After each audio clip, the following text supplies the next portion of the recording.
Dangerous Driving is a racing game based on the fantasies you have while you're stuck in traffic.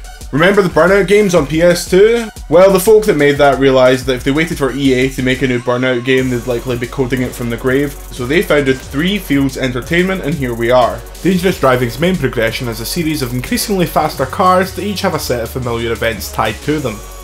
You have your traditional races, the Eliminator mode, a version of the Takedown mode, all pretty much what you'd expect from a Burnout homage.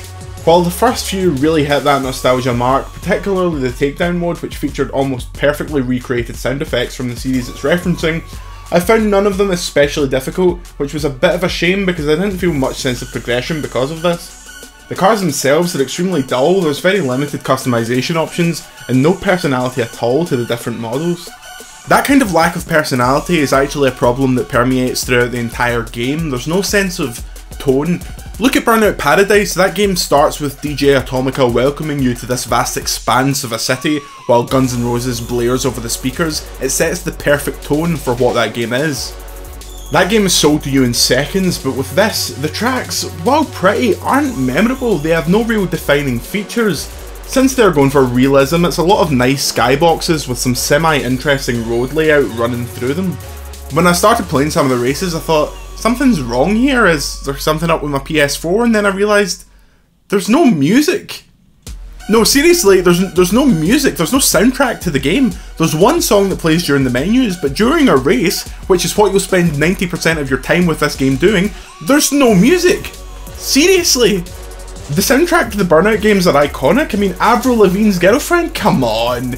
Now, I know music is expensive, I'm not asking you to go and license the entire works of My Chemical Romance, but some license-free music? Something?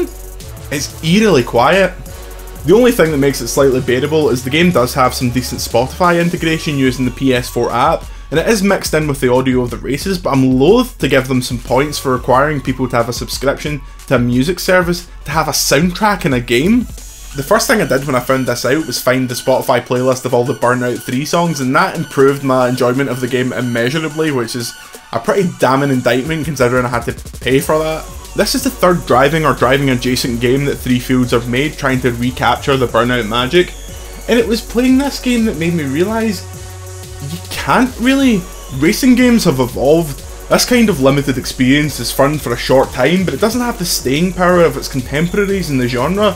Mechanically it's still fun, but its framework is extremely lackluster when compared to something like Forza Horizon 4, which you can play for £1 on Xbox Game Pass if you want. Compared to that, the 25-ish quid that they're charging for this seems extremely misjudged.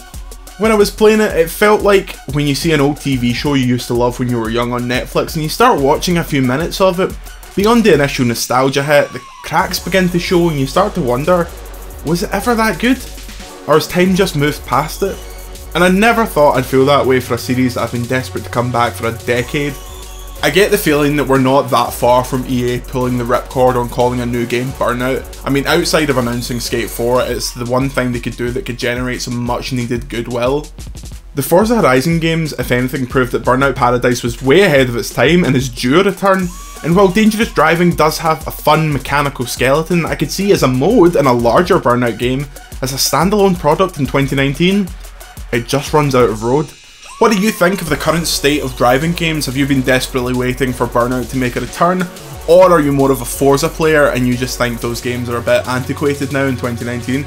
Let me know in the comments below. Until next time, I'm Jordan Midler. See you later.